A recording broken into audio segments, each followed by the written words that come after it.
At first, everything was perfect. Megan lived alone in a small apartment on the 5th floor of an old building. She loved her peace and solitude. But one night, she woke up to a strange ringing in her ears. It was soft, barely noticeable, but persistent. Megan thought it was just fatigue and tried to fall back asleep, but the ringing wouldn't stop. Every hour, it grew louder and more intrusive until it turned into a full-blown noise.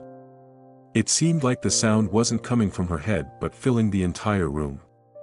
She got out of bed and walked around the apartment, hoping to find the source. But nothing was there. The next morning, the ringing had faded slightly, but by evening, it started again. Now, it wasn't just ringing, it turned into distorted whispers, as if someone was speaking directly into her ear.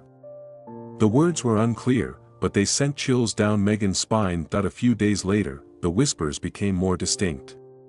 "You're not alone, we're here, we're watching." Megan couldn't sleep anymore, fear had taken over her mind. One night, she heard a new sound, the creaking of floorboards, as if someone was walking through her apartment. Megan froze, lying in the darkness. She heard heavy footsteps slowly approaching her room. The ringing in her ears intensified until it felt like her head was about to explode. The footsteps stopped right beside her bed. Barely managing to open her eyes, Megan saw a dark figure standing in the corner of the room.